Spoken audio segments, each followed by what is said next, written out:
Well, talking about that 10% a question, I wanted to make sure I asked you, and I forgot earlier, is going back to agent etiquette.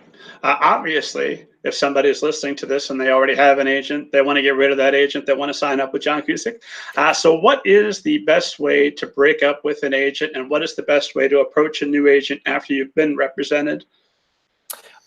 First of all, I think that it's really important first that you have an open conversation with your agent before you break up.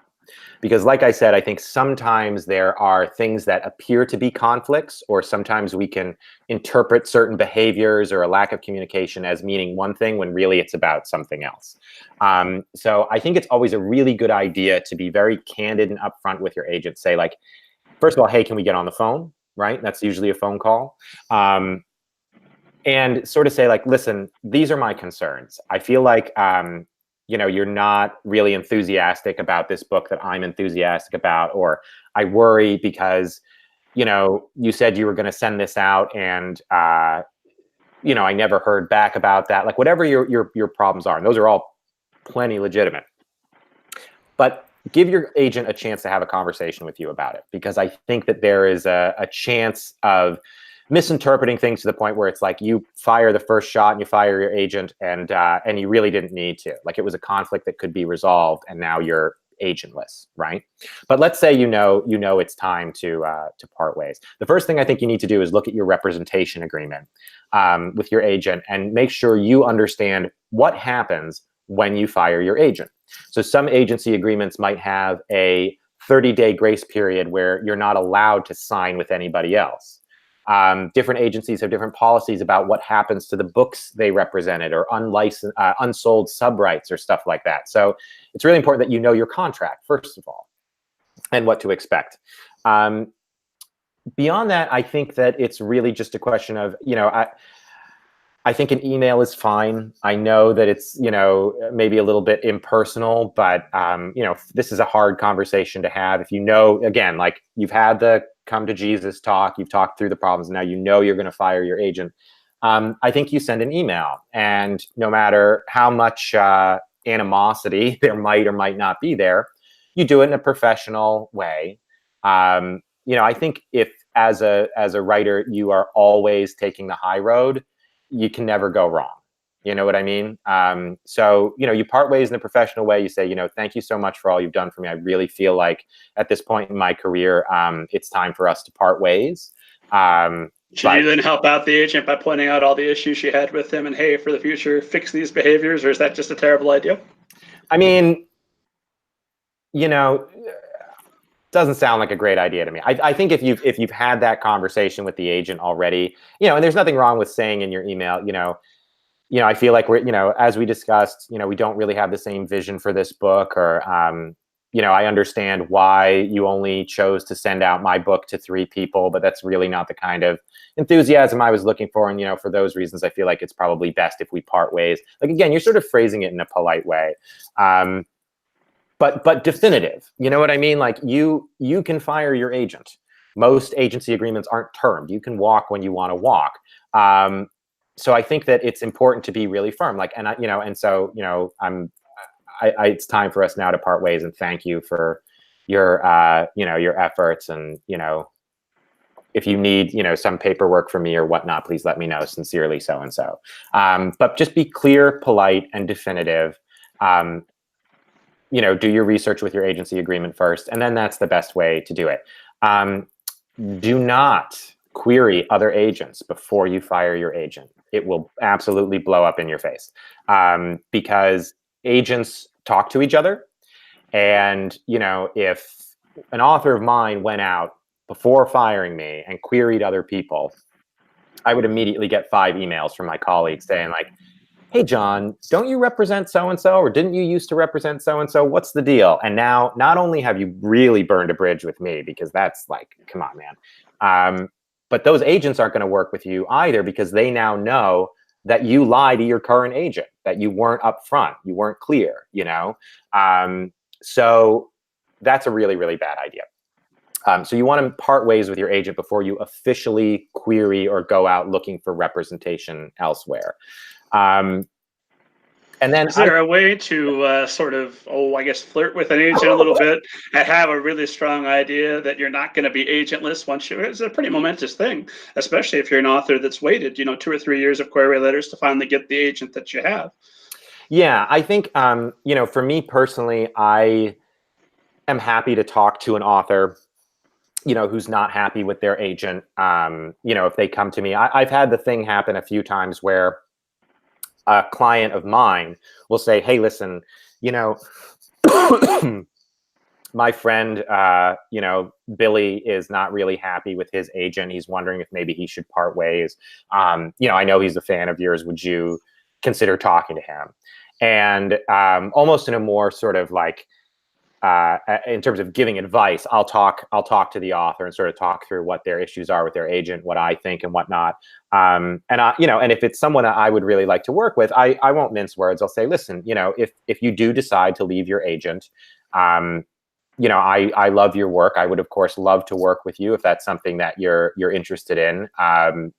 So keep me posted. So I think that's fine.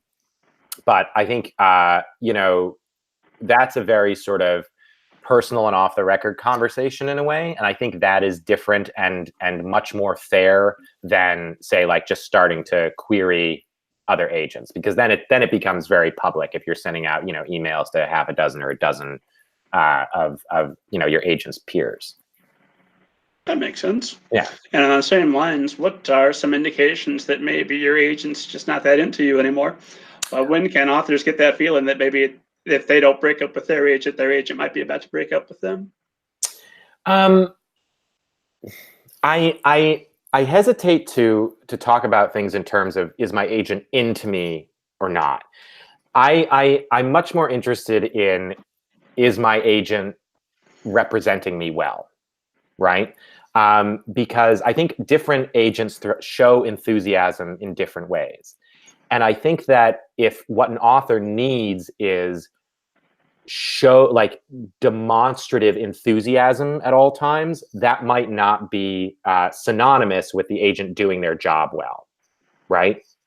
That makes sense. So I want to caution authors about worrying about, like, is my agent into me? Do they like me anymore? Did they like that book? If your agent doesn't want to work with you anymore, I think one of two things will happen. Either you'll be fired, or you will want to fire them because they're not communicating with you or they're not sending out your material, right? But I think that this concern about, like, oh, does my agent still like my stuff? It's really what you should be focused on is, are they doing their job? Because all the enthusiasm in the world doesn't matter if they're not doing their job well, right? What was the question? I got so caught up on that. We were just talking about ways to know that your agent is no longer interested in you, and you need to start making a plan for escape. Yeah. So I think communication is key, right? If they're not getting back to you, that's something that you want to address with them. And I think that's a moment where you write an email and say, like, hey, I'd really like to have a quick check-in phone call. Like, is there any time this week that you can jump on the phone? You know what I mean? Like, give them a chance to schedule it. But that's where you got to check in and see, what is the deal here? Is the agent just really busy? Have they actually done the things that they've said they've done and I just haven't heard about it? Because sometimes agents will go and do what they said they would do, but they're not going to immediately write to the author and say, okay, I just did what I said I would do. You know what I mean? So that communication is important. I think that, apart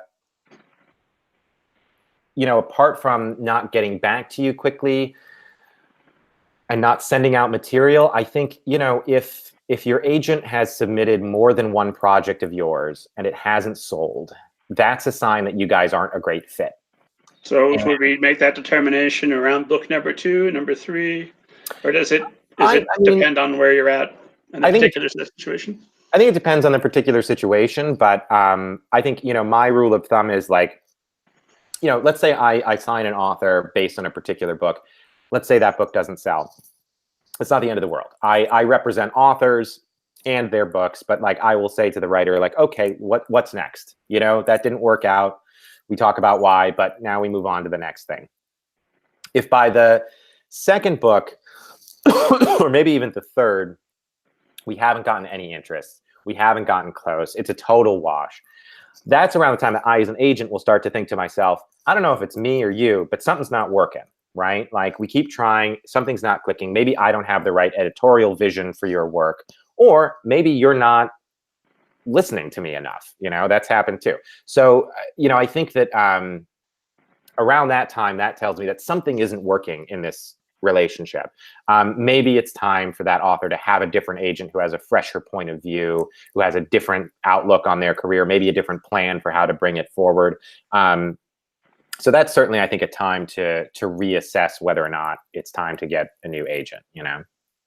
Now, coming back to if I'm an author that had an agent that book number 3 didn't work out and they fired me, and I'm crushed and I wait the appropriate month, but then I see this wonderful podcast YouTube video and say, John Cusick, obviously the best man ever, and I come to you and you're interested in representing me. I assume sooner or later you're going to ask, hey, what happened with that other agent? Why were you fired? What is the best response to them? Sure. So my philosophy is that people oftentimes have different agents throughout their career, and there's nothing wrong with that in principle. It certainly doesn't bother me if an author has been represented by an agent before, because also people part ways from their agents for all manner of reasons, right? It could be that the agent decided to start representing different kinds of material. Their agent could have left the business. Maybe their agent wasn't doing their job and that author fired them for really good reason. So it doesn't really ruffle my feathers if an author has been represented before at all. In fact, about a third, I think, of my list at this point are authors who had agents before me, and I'm sort of taking them into the next phase of their career. It's sort of become a little niche of mine, which I like. That said, I think that it's totally fine to let agents know in your query letter, like, I was represented before, my agent and I, have parted ways, and I'm happy to answer any questions about that you might have. And that's in the query right up front on Main Street. Yeah, I would put it there, because that way there's no question about you hiding any kind of material. Like, you don't need to go into a great deal of detail about it. If I'm interested, I'll ask, and if I want to work with you, I'll certainly want to talk to you about it. But you're just saying, this is the case. If you want to talk about it, that's fine. I can give you the full rundown, but really, you're there to talk about this particular book. I think the other detail that's really important to include is whether or not that project was submitted by your previous agent. That's a really important detail, because that can affect who I can submit it to. It's going to affect my read on the book. That's something that I absolutely need the author to be honest with and upfront with, first and foremost. So I would suggest, you need like a list of every editor that has seen the manuscript thus far?